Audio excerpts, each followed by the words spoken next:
Next Chapter Podcasts.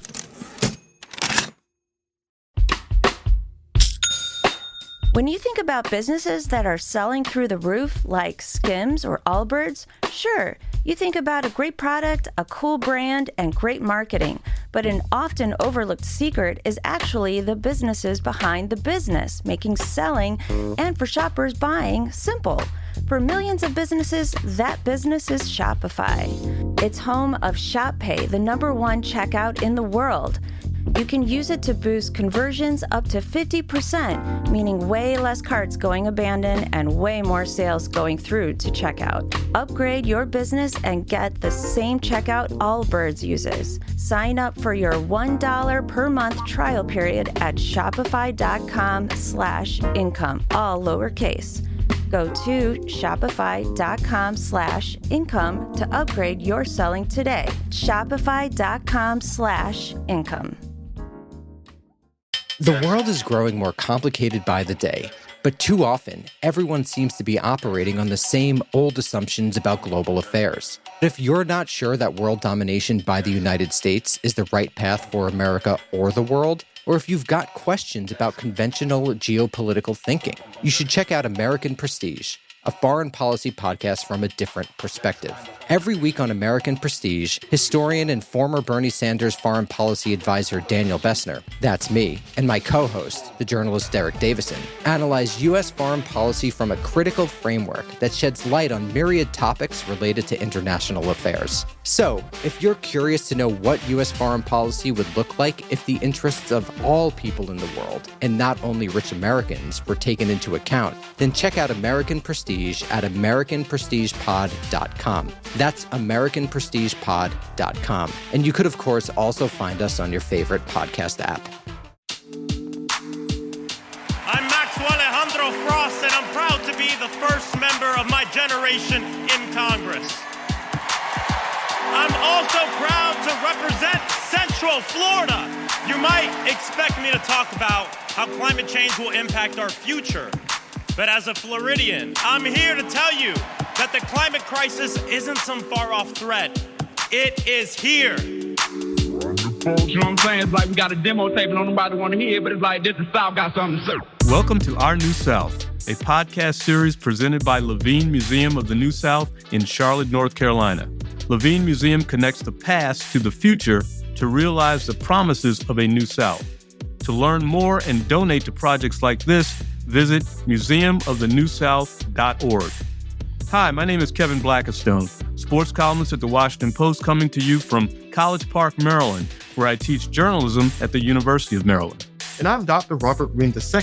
I'm an associate professor of history at Claflin University in Orangeburg, South Carolina. On Season 3 of the podcast, we're welcoming 10 influential Southerners to share insights from their lives and careers, as well as their thoughts on the New South and its future. We thank you for joining us on this journey and for making the show a Signal Award, Communicator Award, and Anthem Award winner. Follow the show, rate and review on Apple Podcasts, Spotify, and for the first time, we're now publishing portions of our interviews on YouTube. Go to youtube.com and search Levine Museum. Okay, let's get to today's episode of the show. The South got something to say.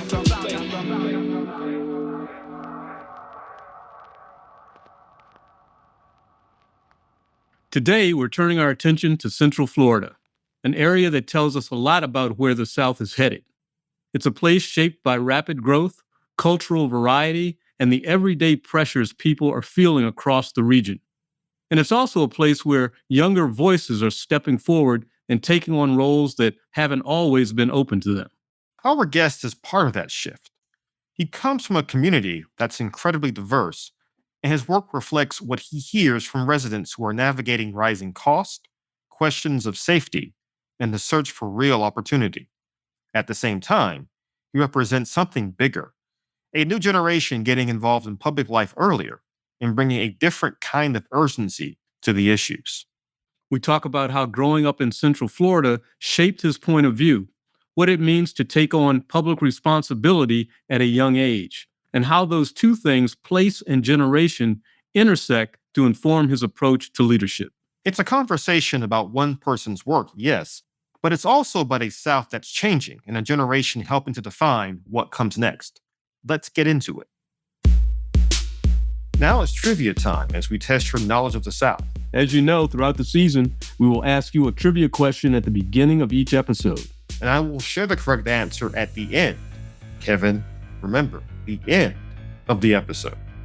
I mean, when I know the answer, I should just give it. But you know what? We do what we have to do. And what do we have for our listeners today? The question is, Orlando is known as the theme park capital of the world. What was Orlando's first theme park? A, Gatorland, B, Walt Disney World, C, SeaWorld Florida, or D, Cypress Gardens? Stay tuned for the answer at the end of the show. Okay, now before we get to our guests, I would like to ask Dr. Robert Greene II to provide us with some historical context to set the stage for our conversation. Fundamental political change in the South has often only come, historically speaking, when a new generation or a new demographic group enters the political fray. During the Reconstruction era, the infusion of Black men into what had been a whites-only political system fundamentally altered the U.S. South for generations to come. Even when Jim Crow segregation threatened to wipe away the dramatic progress of that brief period of history. The youth and vitality of young men returning home from World War II promised a fresh perspective on the old issues of a previous New South era. And the return of Black men and the rise of Black women in the Southern body politic after 1965 promised a new political age in the former Confederacy. Representative Maxwell Frost of Florida represents both demographic and generational change in the South. The first member of Generation Z to go to the U.S. House of Representatives, that much maligned group of young men and women born between 1997 and 2012, Representative Frost also represents a remarkably diverse background. His birth mother is from Puerto Rico and of Lebanese descent, while his birth father is Haitian. Representative Frost's adoptive parents also represent the modern diversity of America, with them hailing from Cuba and Kansas. Representing a truly new South, Representative Frost's Florida 10th Congressional District includes residents in Orlando and the surrounding areas. The demographics of the district are a reflection of the changing population of today's U.S. South, with white, Hispanic, and Black Americans at almost equal percentages in population. But Representative Frost also represents a district that has had to confront the tangled histories of identity, discrimination, and hatred in a dramatic and tragic way. Representative Frost first got involved in politics due to the tragedies of gun violence. Volunteering with the Newtown Action Alliance, formed in response to the horrific Sandy Hook Elementary School shooting of 2012, Frost remained active in activism due to the murder of Trayvon Martin, the rise of Black Lives Matter, and the 2016 Pulse nightclub shooting in Orlando.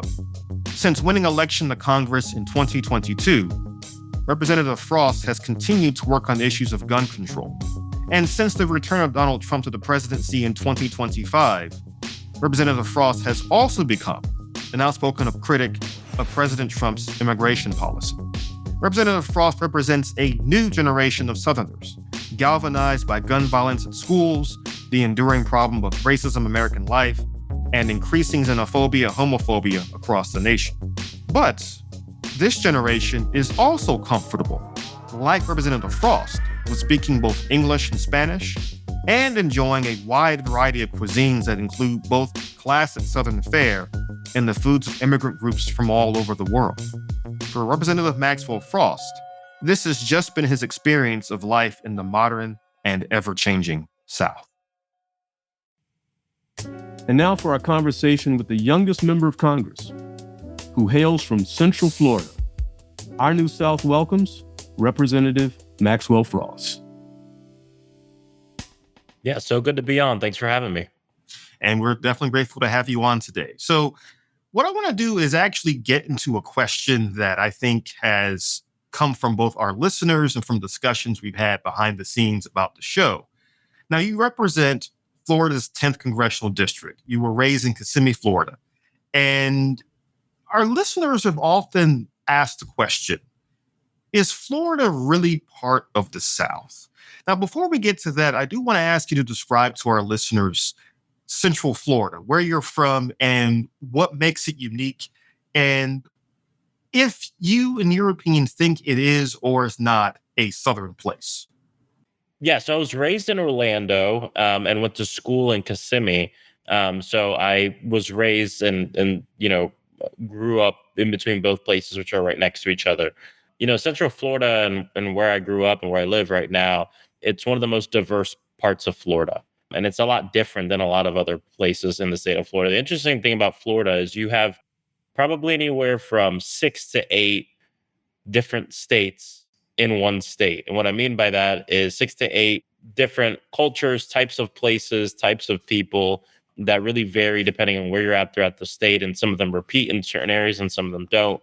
Orlando's pretty unique in that there's probably not another place exactly like it in the state of Florida. We're a very transient community.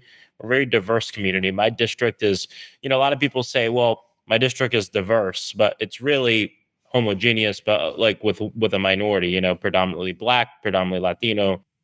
My district is actually diverse. It's about a third white, a third Black, a third Latino.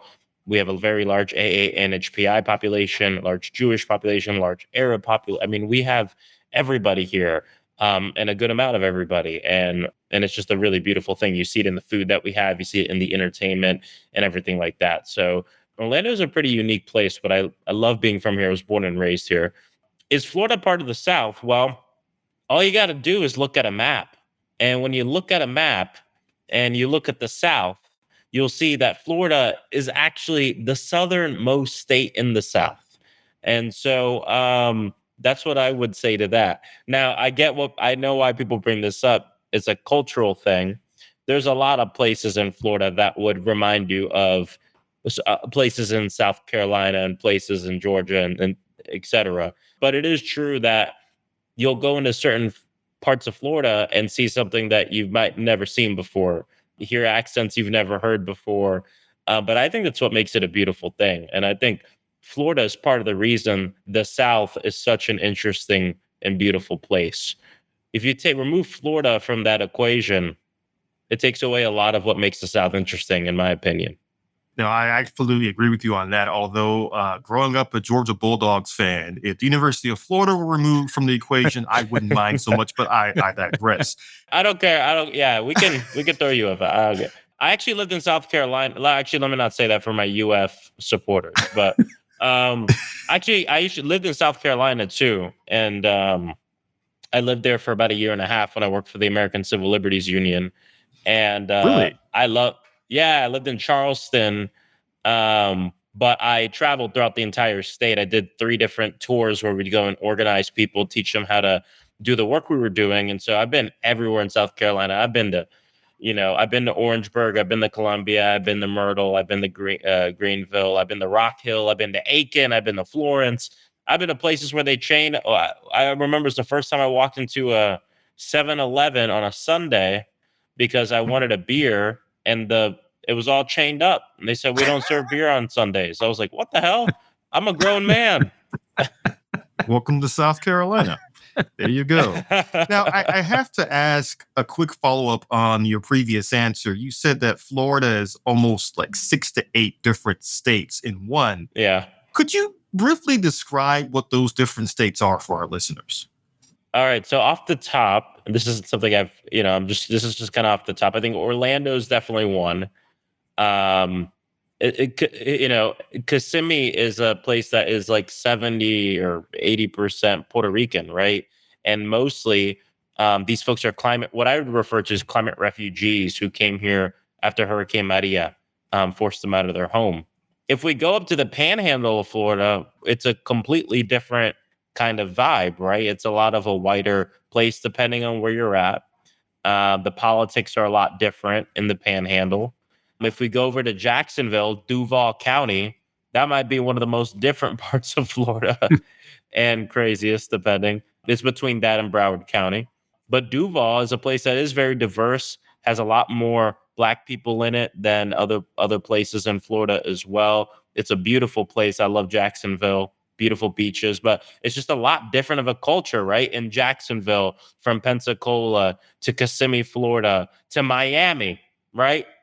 Actually, Miami is definitely the craziest part of Florida. Miami, which is a whole other thing, where you have, of course, a huge population of Cubans, which when my mom came here from Cuba in the late 60s, she went to Miami, she went to Hialeah.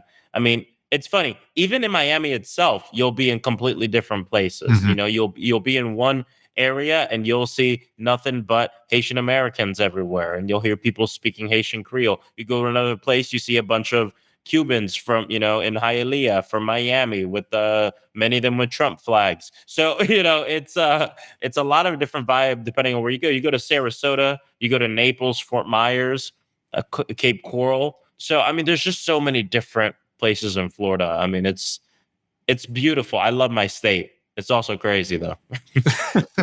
Absolutely. And you just mentioned your mother a moment ago, and I want to ask you a bit about your family background. Now, your mother who raised you was a special ed teacher, and you said you was born in Cuba and came over during the 1960s. Now, that's a story that I think most folks have heard versions of before. Yeah. But I like for you to give a bit more detail about that, especially juxtaposed with the experience of your birth mother, who you got back in touch with in 2021. How have their journeys influenced your life, especially as both an activist and a politician? Yeah, so I was adopted at birth. My mom came from Cuba in the late 1960s, with zero English, zero money, and she actually just retired a few years ago as a public school teacher. She taught special education for 37 years, which, if you know anything about teachers, most people who do special education are not in it for that long. It's a very hard job, but my mom has the best heart I've ever known. Good for her. And I really think my kind of heart of service comes from her. And if I could have just like a fifth of what she has, I'm going to be okay. Because she's the nicest person that's always thinking about serving others. In fact, even now in her retirement, I always tell her, Mom, I thought retirement was about kicking your feet up and chilling. She's a volunteer for like 6 organizations, and she's an activist. I mean, I see her she goes to protests. She comes to my events. I'm like, Mom, I didn't even invite you to this. She's like, I'm here at Moms Demand Action. So she's really inspiring me, and it's really a beautiful thing. And then my dad is a musician, and I'm a musician. That's really a huge part of my life as well.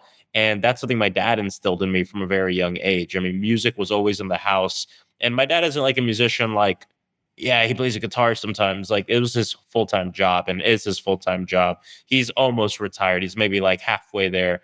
He's just doing less gigs than he used to. And my dad plays a lot of different instruments: steel pans, conch shells, trombone, piano. He's part of the first graduating class for a master's degree at the University of Miami for studio composition writing. So he's a very serious musician who is the reason I went to art school. And so those are my parents, and I got that art and service side from my parents. My biological parents, I didn't really know anything about until, like you mentioned, a few months before I announced my campaign. And I got connected with my biological mother, and we had a great conversation. I learned a lot about her life, the things she's been through. And I don't know, after that conversation, I asked her this question, when you had me, like what were the conditions? And hearing about how that was one of the most vulnerable points in her life is part of the reason I decided to run for Congress. But my ethnicity on that side is my biological mother is Puerto Rican and Lebanese, and then my biological father is Haitian. So there's a lot going on. and it's funny because that's kind of the district I represent. There's a lot going on, but I was raised a Cuban kid, and that's the culture I know. But I'm definitely learning a lot more about Lebanese culture and Haitian culture, of course, living in Central Florida, and learning more about the food and the language and everything like that. Wow, well, that's a beautiful tapestry of your life that is representative of the diversity that you just said is in Florida, and particularly the area that you represent. You told the New Yorker magazine in 2023, when someone would say I was Black, I would be like, no, I'm brown. I had a ton of anti-Blackness ingrained in me. So given everything that you just described about your background, where you grew up, how you grew up, and where you are now, how did this change and you come to embrace your Afro-Latino background? For me, I think there's a lot of colorism in the Latino community, and not really my immediate family, but just distant people in my family. Whenever they'd see me, it'd be these little comments, right? You should straighten your hair. Comments about the nappiness of my hair being something that was not desirable, right? I always went to great clips for my haircut, and so I never really got to see my hair grow. No flack to great clips or anyone that goes there, but it's not a barber, you know what I mean? I wasn't getting fades or anything like that. I was getting essentially a kind of a military buzz cut situation, and so I never really understood my own hair. I never understood Blackness, and yeah, it was something where at a younger age, when people would say I was Black, I would correct them, and I would say no, I'm brown, or no, I'm Latino. And I didn't really understand that you could be both. And in fact, if you went to Cuba, you would see a lot of Black people that when they open their mouth and speak Spanish to you, you'd be surprised. But we all know the history of migration and colonialism and et cetera, that all ties, especially in the Caribbean, lead to Africa. And that's especially true in Cuba. And by biological blood, same thing with Puerto Rico and of course Haiti, being Haitian, and so for me, there's two things that really helped me get in touch with my Blackness, and I didn't really get in touch with my Blackness until high school, like later high school, and it was two things. Number one, I always tell people it's two chairs actually. One was my drum stool, and it was my drum throne, and playing in jazz band. And, it wasn't until I got into my high school's top jazz band. I went to an art school, and that jazz band traveled a lot. And we'd have a lot of clinicians come in. And we'd have a lot of jazz summer camps for the entire summer. And I spent a lot more time around Black musicians. And I got to a deep education in Black American music and jazz music. And what's interesting? I actually always had that education from my father. Even though my father is not a Black man, he has a deep respect and education in that music as well, especially as someone who plays a lot of soca and calypso music. And so I was always surrounded by West Indian men and things like this. But sometimes you hear your parents tell you something over and over again, and sometimes you have to hear from someone else, And for me, it was the collection of people I heard it from and learned things from that I came into touch with my Blackness, because I looked up to historical Black jazz icons, if that makes sense. The second seat that helped me get into touch with my Blackness was actually my barber's seat. And I've had the same barber for 15 years. And when I first started seeing him, it was my barber's name is Chris, and my friend Chris, who I went to high school with, told me like, yeah, you should go see my barber. So that my barber was the first actual barber I went to post my great clips career. And so there goes that endorsement. Again, there's no issue with great clips. So it was my first barber I went to, and for a few years he would just give me the same haircut, not the same, better, right? He would add more of a fade, and things would look a lot nicer, but it was that same type of haircut. And then, he had suggested to me about growing it out a little bit to see what it would look like, because that's something I had never done. And I started doing that in high school, really. And my girlfriend at the time loved it. So I was like, all right, let's keep growing it out. And honestly, like, Chris really helped me understand my hair. And what I'm trying to say is hair and music is really what got me in touch with my Blackness and helped me come to a place where I was, number one, proud to be a Black man. But also I started to understand more of the fact that, I am Latino, I am also Black.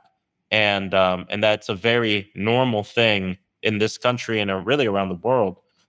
And people come into my events on the West Side, which is where, like every other community, Central Florida is pretty segregated. And the West Side's where a lot of our African-American Black community lives. East Side's where a lot of the Latinos live. So I'll be on the West Side. People come to me and be like, I heard you're not really Black. Then I go to the East Side, and a Latino person would come up to me and be like, "I heard you're a fake Latino," and so I always felt like, well, I don't know, man, you know. So I'm still learning a lot more about myself, but I don't really get offended when people have comments about my ethnicity or my identity or anything like that. I feel like I am who I am. It's a tricky thing because I guess in terms of blood, I'm Puerto Rican, not Cuban, but being raised as a Cuban person my whole life, that's really what I identify as. Some people will take that, some people won't. It's okay. I really don't care. To be honest, I just I'm proud of who I am. There's a good brother on Capitol Hill named Jared Scott who has a very small barber chair shop. Okay. Yeah, and he was John Lewis's last barber. So you should check him Oh, out. He's wow. on Pennsylvania Avenue. Really good guy. Okay, I'll check him out. Well, being from the South, and we often Yeah. think of it as a binary road, and so you discovering your blackness later, Yeah. and I'm just wondering what role the South may have played in that discovery. A lot. And honestly, it wasn't until, like I said, high school that I really came to terms and really accepted and understood my blackness. But it's not just something. It's not like an epiphany. You wake up one day. I always had felt like, man, there's a lifetime of experiences and things that I don't have, and I always felt very anxious about that. But it was when I graduated high school and I started working on political campaigns. All the campaigns I worked except one. I worked one race in New York City, but every campaign I worked was in the South. So I worked up and down all of Florida pretty much. And then, like I mentioned earlier, living in Charleston was huge for me, and getting to spend time there and learn about the history, learn about the differences in food, right, in different places in the South. And I feel very well traveled along the entire South now from a lot of my work on political campaigns. And honestly, all of that has prepared me to do the work that I'm doing now, because it's a deep cultural understanding, but not even just that, but it also from a point of political perspective and historical perspective on the struggles that we've been through in the South, the role and leadership of Black people in those struggles, and how it directly connects to what we're dealing with now and what we've been dealing with in the state of Florida is something I preach all the time. And I think it's less of a consideration for my constituents and more of something that I have to almost convince people of when I'm in DC and when I'm speaking with people who are not from the South, because a lot of people have given up on the entire South. And I feel like Florida is a caricature for that. There's a ton of jokes about Florida and DC. A ton of people are like, "You got elected from Florida? How is that possible?" Or "Let's give up on Florida. Let's cut Florida off from the rest of the country." Which I get the jokes. We're a little bit of a crazy place, but at the end of the day, I think we're really a microcosm of what's going on in a lot of this country. What I always tell people is everyone's freaking out about Project 2025, but Project 2025 is Florida 2020, is Florida 2018, right? Project 2025 has been happening in the South for a long time. The same tactics that they're taking at the national level, we have been dealing with in Florida for years and years and years. If Ron DeSantis disagrees with our state attorney, he suspends her from office, removes a duly elected official from office. If he wants people to suffer in public education, he passes a bill like the Don't Say Gay bill, right? Or something like that. This kind of stuff has been happening down here. And I feel like, I don't know, maybe I'm answering your question incorrectly, but I feel like it's more of a consideration from people outside of the South and people who've never really been here. I always encourage people and my colleagues to come down and do events and learn. It's just a different place. And the fact of the matter is, when we talk about what this administration is doing, the playbook for this was written by what these governors have done in the South and the way that they have changed things. Yeah, that's a great analysis. I had not thought of it quite that way. And not only are you representative of the Afro-Latino community in Florida, but nationally, you are famously known as the first Gen Z elected official. Does that represent a new engagement or a greater engagement by young Southerners in politics? And, I even think of the gun control movement, really, which was born out of Florida. 100%. And this is another thing why I'm always frustrated by jokes about the South and jokes about Florida. Because when we talk about, especially in recent years, let's take the last 8 years of US history, some of the largest movements and political mass movements, especially led by young people, really stemmed from this state and from the South, broadly speaking. We think about March for Our Lives, right? And that came after the shooting that happened in Parkland, Florida. There had been many school shootings before. And some may argue because this was a predominantly white, richer community, it's a big reason why it got the hype it did. Which this isn't to negate that assessment. In fact, many of the founders themselves agree with that. But the fact that there had been so many of these shootings before, but it was the one that happened in Florida that sparked one of the largest youth movements in the history of our nation. And I'm the product of that movement. I wouldn't be in Congress if there wasn't a March for Our Lives. And the reason I say that is because March for Our Lives didn't just change the conversation. It wasn't just a march, but it created a new structure where young people were being invited to be a part of the process a lot more. I always say if I ran 20 years ago, I'm not sure I would have won. And a big reason is because within the Democratic Party, it might have been more tasteful, or it might have been more acceptable to disparage me because of my youth, and for that to be a legitimate reason for me to undermine me. But I think what March for Our Lives did is it gave a lot of inspiration, to young people, but it gave a lot of inspiration to older Americans who I think at that point felt, wow, we can really pass a baton, or these are younger people I look up to. And because they had kind of broken that seal, if you will, when I ran a few years later, it wasn't as abnormal or weird or offensive for a young 24-year-old, that's how old I was when I announced my campaign, to enter the field. It was more people were curious and less than people being offended by my presence. And I feel like 20 years ago, people would be more offended by my presence in a race like that. Who's this guy? Doesn't have experience. He's too young. I didn't get as much of that in my race. And I attribute that a lot to movements like March for Our Lives or the Dream Defenders that came after the shooting that happened in Sanford with Trayvon Martin, where Trayvon Martin was essentially lynched. And so I think that, we have all these movements that come out of Florida, and you have the first member of a generation, which I don't really talk about this much because I don't like to be boxed into that. And for really, I don't represent all of Gen Z. I represent Florida's 10th district, and I can't control when I was born. But I will say the fact that the first of my entire generation to go to Congress at 25 is from the state of Florida. It doesn't really say, a lot of people disagree with me, especially my family and my staff.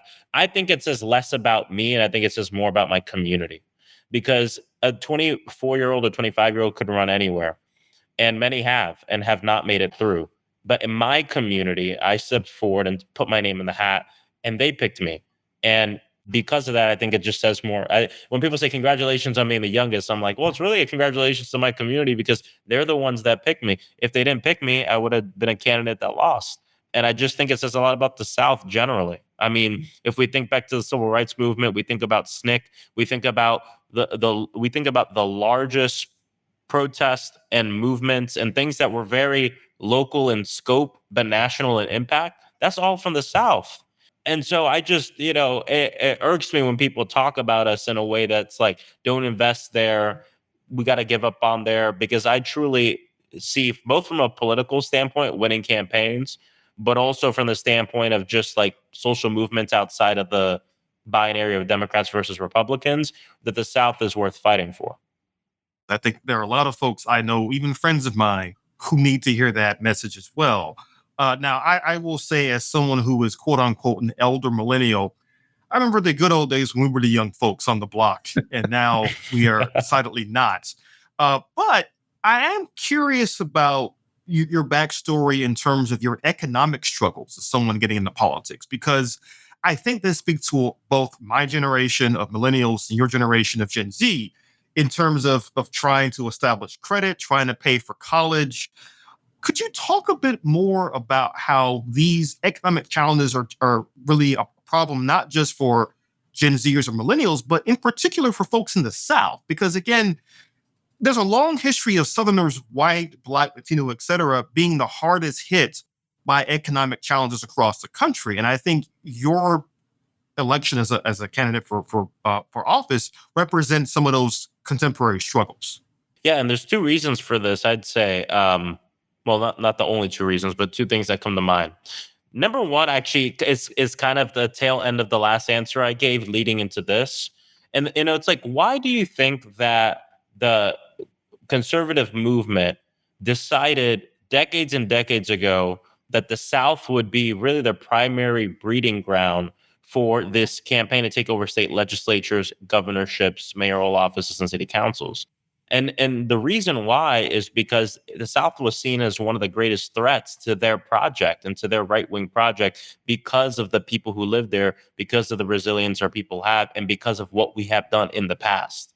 That's why the South has been seen as kind of when you talk about Heritage Foundation, when you talk about some of the most leading thought leaders and people in conservative politics, organizations like ALEC that literally write bills that are like Mad Libs and give it to places across the country. Where do they test those bills? Where do those bills pass for first? Florida, Texas, South Carolina, right? Like it's the same thing. And I don't think it's just because they see it as, well, it's easiest for us to do it there.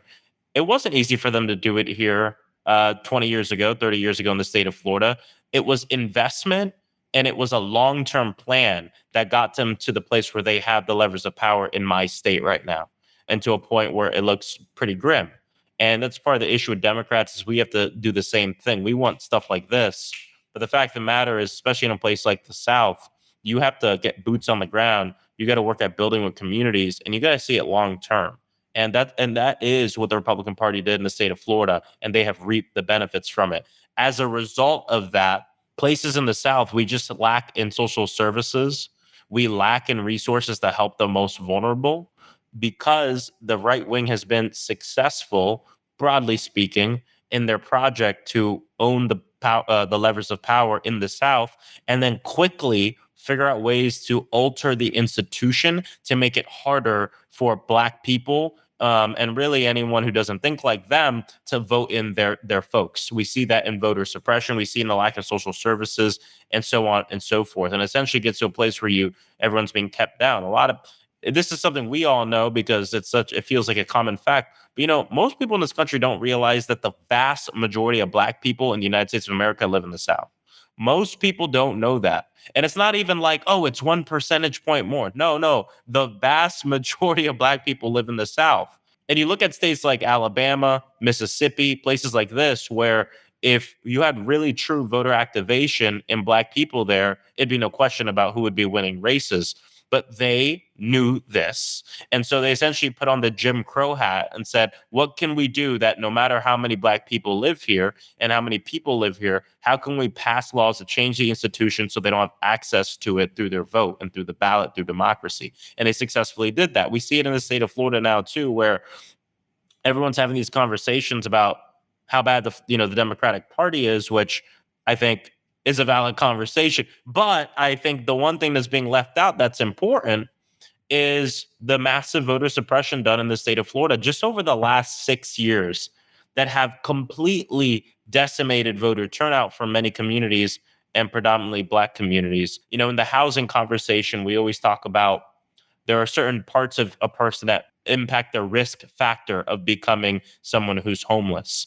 And then depending on where they live will depend on how high that risk is. And a huge part of risk factor actually has to do with, of course, your ethnicity, your race, your age, all this stuff. But one of the biggest risk factors of homelessness is actually where you live and the services they have available to you to help you when you fall on the hard times. Because the fact of the matter is, everyone's falling on the hard times at different places. And in the South, we've seen that completely decimated, and in many cases never even started.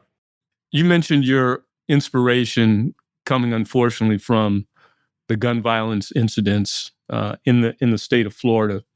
So what has it meant to you, and what does it mean to grow up in a place like Florida, which has one of the highest gun ownership rates in the country, open carry laws? We just saw Publix grocery store say that you can open carry. and where there's been so much gun violence that any of us can close our eyes and remember a major incident in Florida. What's that been like?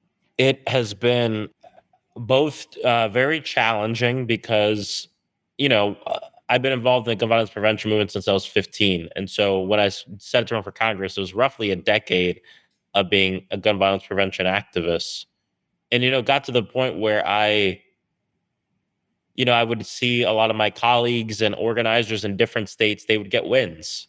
They'd get a statewide win. They'd get one in their city. And that was something, being from Florida, that we didn't really have access to until Parkland happened. And when Parkland happened, it showed us that even in a place like Florida, you can pass gun laws. And that's what happened, right? We had the red flag laws that were passing a law. And then we raised the age of buying a gun to 21 from 18. And I think that was a good thing. Now they're trying to undo it. It's really interesting because we talk a lot about the culture of guns, and I think of anywhere in the United States, it's very prevalent in the South. And then there's an intersection here I didn't really understand until Black Lives Matter, which I was very involved with. And it's the intersection of then traditionally oppressed people wanting to also be armed to keep themselves safe. I'm not against people owning guns, to be clear, too, right? This is something the right wing tries to do to our movements. They try to make it seem like we're saying no one should own a gun. That's not what we're saying. We're saying we need common sense gun reform. But there's a culture of that in oppressed people, and especially Black people in the South, that I think is important, not for means of violence, but for means of protection. And you think about certain communities in the South where you might be one of 50 Black families that live in a very small rural community, surrounded by extremism.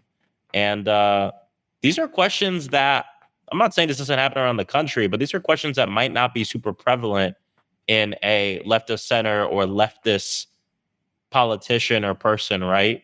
This might not be something they're confronted with, but the South is such an interesting place. We have so much different culture, so much different things that we have to think about, and a lot of extremism that we have to talk about as well. But you know what, Robert? It's also made it, Robert and Kevin, it's also given me an outlook that has helped me pass legislation and get stuff done in DC. Because when I come up there, I'm bringing a very specific perspective that is not fueled by something I read in a book, but is fueled by the place I grew up in and where I live. And a lot of times there's things I'm going to bring up at a table that is kind of a buzzkill to people. But it's my life, and I think it's important. And the South being disregarded in these conversations is a big reason why a lot of times when federal legislation is written, it is not written for us. It is written for others. And Democrats have this issue too. I'm going to give you an example. I might get myself in hot water here, but I've talked about this bill before, and I think it's important. There is right now a crisis with kids' safety online. We all know about this. And it's the product of Congress not knowing anything about technology, burying its head in the sand with social media for decades. And now we have an emergency. And now so people are trying to figure out what to do. There's this bill called COSA, which enjoys bipartisan support. A lot of families support it. A lot of families that support me want me to support this legislation, but I don't. And I don't because I'm from the South. And you might ask why. Well, a lot of my Democratic colleagues who supported this legislation, there's a part of the legislation that essentially gives an insane amount of power to your state attorney general. And to a lot of people who live in blue states or live in places, even Republican states, where it's not as crazy as it is in the South, they don't understand what kind of threat that poses to people, people in Florida or people in certain states in the South. And that's part of the reason I opposed COSA with that in there, because I said, listen, if you're in New York and California, this might be a great thing, but we got to think about everybody else too. And I won't vote for a bill that gives a centimeter of power to the people who are abusing their power to oppress us. I believe in healthcare for all, and I believe in the whole laundry list of things. But at the end of the day, I also am less on the litmus test situation, because I live in a state that's been run by an authoritarian and what I see as very right-wing neo-fascism for a while now. And I see our broadest coalition being our best chance of winning. And And so if you look at my voting record, I'm one of the most progressive people in the House. But in terms of coalition building, you'll see me, I build coalition with a lot of different people. And I think that's also really important too. You know, the title of our show is Our New South. Given all that you've said, what is your concept of the New South today? What does that mean to you? For me, the New South, taking a step back from just electoral politics and just thinking about movement in general, culture in general, I think we can't talk about the South without talking about the South's role in slavery of Black people, Jim Crow, Reconstruction. And when we talk about all of this, I think it's easy for people, people draw, there's a through line that people draw from that to the current political situation we find ourselves in that I think is important. But the through line that doesn't often get connected is the resistance and opposition that happened in those moments, which is part of what liberated America and held America to its own words, right? In our founding documents, it was Black Americans and Black Americans in the South that held this country to its own words. But a lot of times we don't draw that through line of the opposition all the way to where we're at now. And when I think about the New South, I'm thinking about that through line more than the other one, actually. I think about people like Justin Jones in Tennessee, right? Who was expelled in a very racist way for standing up in the tradition actually of what I would say is the Old South, right? Or something that comes before us. I think about the LGBTQ plus movement that has taken from that too. This is a group of people who are being very oppressed in our states as well. I guess what I'm trying to say is I actually find the New South in the Old South, but in the parts that we usually don't draw that through line to, which is this resistance. And it looks different. It's not as black and white as it once was. I think this is part of the reason why people say Florida isn't part of the South. I actually think it kind of has to do with the diversity of our state, probably. It's such a diversity in culture that it doesn't kind of replicate the culture of the Old South. But I will say that we, the resistance, the love, I don't know. That's what I see as the New South. I think the South is the most beautiful place in America. We have a rich, beautiful history of opposition and resistance. We also have the darkest of humanity in our history as well. And the fact that we're here on this podcast talking about this, of what the New South is or could be, I think shows the resilience of what it means to be a Southerner, and the fact that we still got a lot of we got a lot more left to write, and the book doesn't end in the worst of us. So I don't know. I want to give you something a little bit more concise, but I'm just so excited, and I think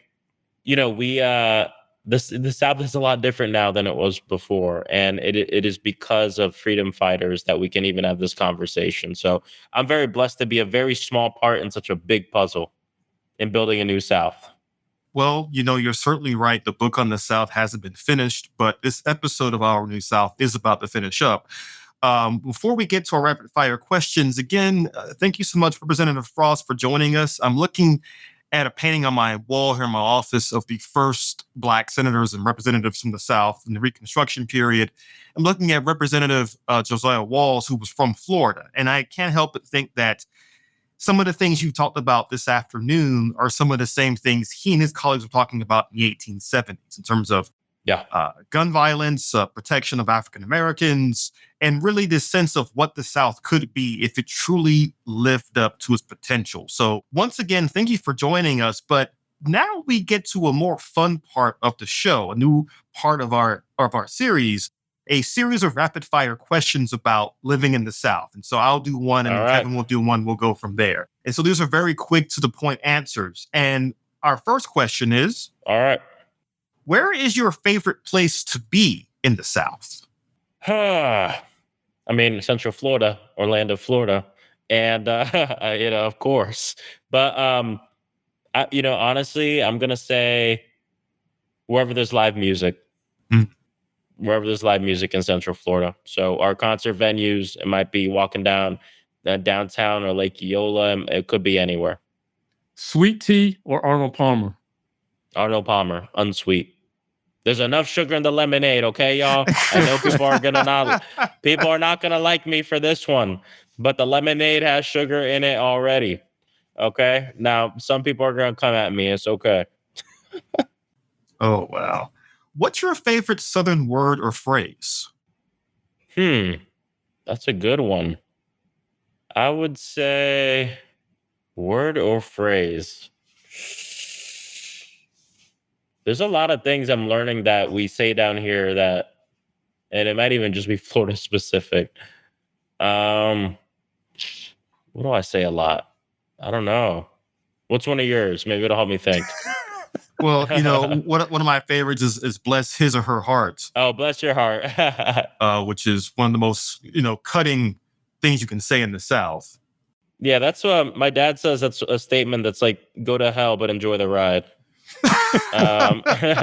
We'll take that. That's something like my dad was. Who's your favorite Southerner, living or dead? My favorite Southerner. I'm going to say my favorite Southerner is John Lewis, actually. One big reason, though, of course, the amazing things he did, but he is also a fine gentleman of Phi Beta Sigma Fraternity Incorporated, in which I am as well. So we just got to make sure we bring that up in this episode. Of course. I have some friends who will love that shout out. And finally, what's the most underrated Southern food? Ooh, underrated? Yes. Honestly, my time in South Carolina really got me hip to pimento cheese, which is not a thing in Florida. There we go. And I feel, I mean, I could say we could go somewhere different. I could say crawfish, stuff like this, but I feel like crawfish isn't underrated. I don't know. Maybe it is. I feel like it's well rated. Like it's really good. I love crawfish, but I would say pimento cheese is underrated in the state of Florida. And the problem is when I left South Carolina, it's hard to find pimento cheese here that tastes good. It's all way too sweet. It's all too sweet. There's a balance. They have not found it here yet. So in terms of pimento cheese, maybe Florida isn't the South when you talk about pimento cheese. And I have one rapid fire question just for you. Yeah. Who's your favorite drummer? Oh, Max Roach. That's easy. Max Roach. Very good. There we go. Well played. For many reasons. But I have a lot of drummers that I love from many different genres, but I would say Max Roach. Good choice. Well, thanks so much for doing this. Man, this was a pleasure. We were really looking forward to this. And you brought some insight that and answers to some of these questions I certainly wasn't anticipating, but really illuminating. Yeah, thank you. This South is not what you grew up thinking of the South, right? That it's so much more diverse. It's so much more rich than you can imagine. And I like the fact that he even mentioned the food, right? Each season that we've dedicated a show or two to food because it has become so representative of the South. It's not just fried food anymore. It's not just sweet tea anymore. It's not just cornbread anymore.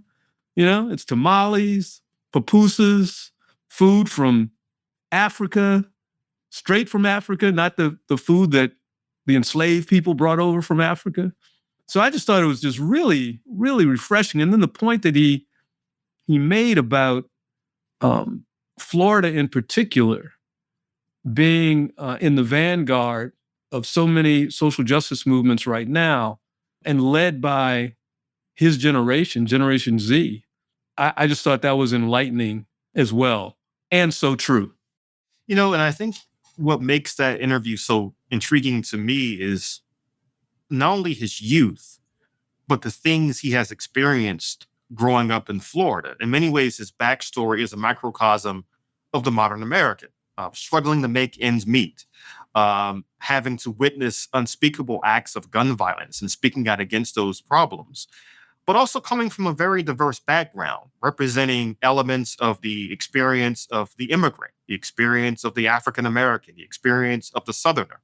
He's such an interesting person to talk to in these times as Americans writ large and Southerners in particular are all grappling with what it means to be a Southerner, an American, an immigrant, so on and so forth in the 21st century.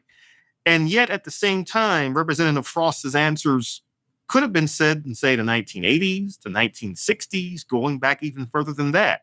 In many ways, what he reminds us of is that the South has always been diverse in its own unique ways, but in the 21st century, we can pull from those strings of the past to help create a better tapestry for tomorrow.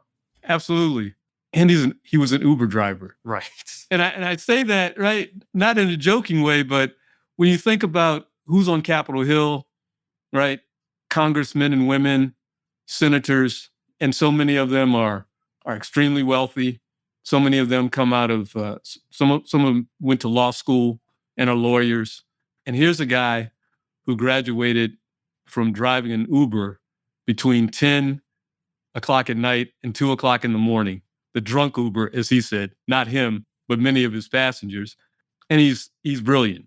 And he really represents, that part of the South that you just underscored, and not so much of the politicians who we think of who represent this country right now. And he sees himself as part of a lineage.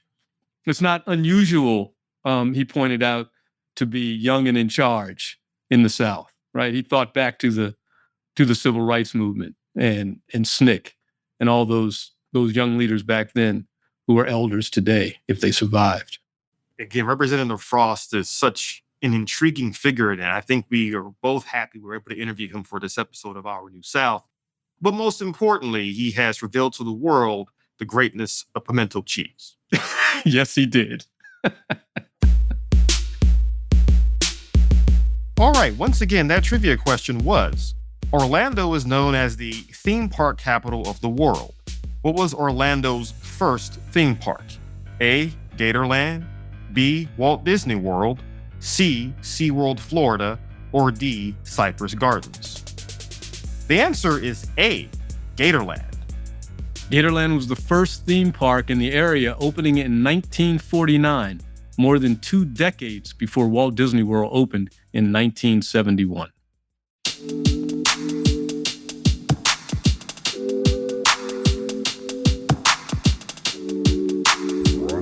You know what I'm saying? It's like we got a demo tape and nobody want to hear it, but it's like this the South got something to say. Our New South is presented by Levine Museum of the New South.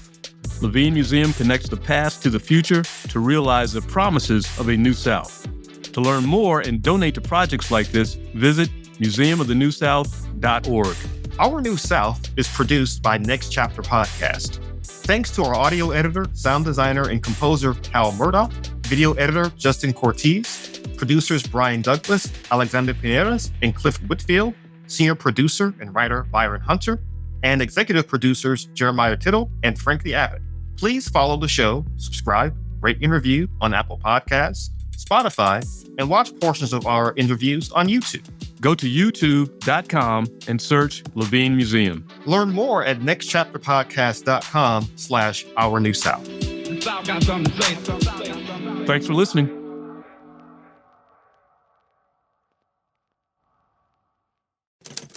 Next Chapter Podcasts.